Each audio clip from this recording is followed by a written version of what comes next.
VS ಕಿಚನ್ಗೆ ಸ್ವಾಗತ. ಇವತ್ತಿನ ನಮ್ಮ ಅಡುಗೆ ರಾಗಿ ಮಸಾಲೆ ದೋಸೆ.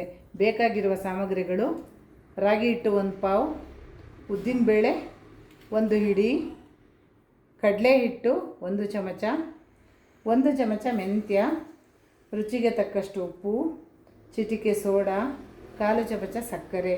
ಇವಿಷ್ಟು ಬೇಕಾಗಿರುವ ಸಾಮಗ್ರಿಗಳು. ಮಾಡುವ ವಿಧಾನ: ಉದ್ದಿನಬೇಳೆಯನ್ನು ನೆನೆಸಬೇಕು.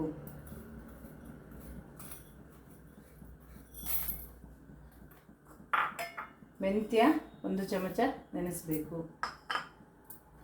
ಇವೆರಡು ನೀರಾಕಿ 5 ರಿಂದ 6 ಗಂಟೆ ಟೈಮ್ ನೀರಾಕಿ ನೆನೆಸಬೇಕು.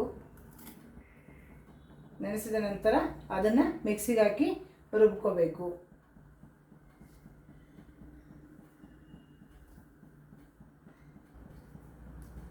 ಈಗ 6 ಗಂಟೆ ನೆನೆಸಿದ ಉದ್ದಿನಬೇಳೆ ಮತ್ತು ಮೆಂತ್ಯನ ಮಿಕ್ಸಿಗೆ ಹಾಕಿ ರುಬ್ಕೊಳ್ತಾ ಇದ್ದೀನಿ. ಇದನ್ನು ಸಣ್ಣ ರುಬ್ಕೋಬೇಕು. ಒಂದು ಅರ್ಧ ಕಪ್ ನೀರು ಹಾಕಿ ರುಬ್ಬಬೇಕು, ಜಾಸ್ತಿ ನೀರು ಹಾಕಬಾರ್ದು.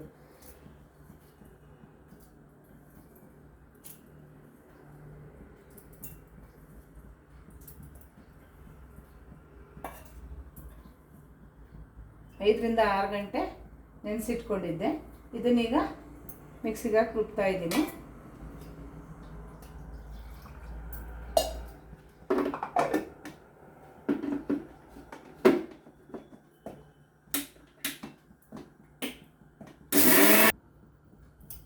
ಈಗ ರುಬ್ಬಿದ ಹಿಟ್ಟು ಪಾತ್ರೆಗೆ ಹಾಕಿದ್ದೀನಿ. 1 ಪಾವು ರಾಗಿ ಹಿಟ್ಟು ಹಾಕಿದ್ದೀನಿ.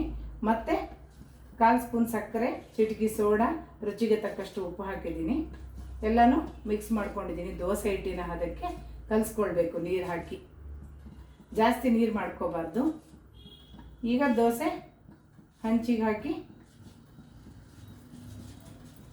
ಹುಯ್ತೀನಿ.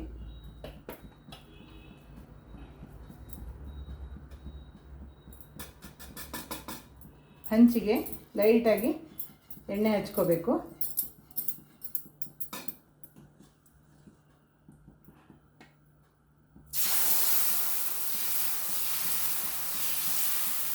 ಎಷ್ಟಾಗುತ್ತೋ ಅಷ್ಟು ತೆಳ್ಳಗೆ ಹುಯ್ದರೆ ಚೆನ್ನಾಗಿ ಕ್ರಿಸ್ಪಾಗಿ ಬರುತ್ತೆ. ಈಗ ದೋಸೆ ಹಾಕಿದ್ದೀನಿ. 1 ಚಮಚ ಎಣ್ಣೆ ಮೇಲೆ ಹೀಗೆ ಹಾಕಿ ಉಲ್ಟಾ ಹಾಕ್ತಾ ಇದ್ದೀನಿ.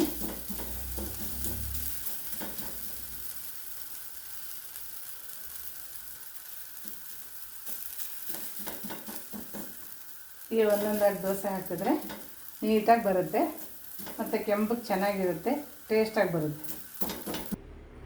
ರಾಗಿ ಮಸಾಲೆ ದೋಸೆ ರೆಡಿಯಾಗಿದೆ. ಚಟ್ನಿಯೊಂದಿಗೆ ರಾಗಿ ದೋಸೆ ಹುಯ್ದು ರೆಡಿಯಾಗಿದೆ. ಚಟ್ನಿಯೊಂದಿಗೆ ಸವಿದರೆ ಚೆನ್ನಾಗಿರುತ್ತೆ.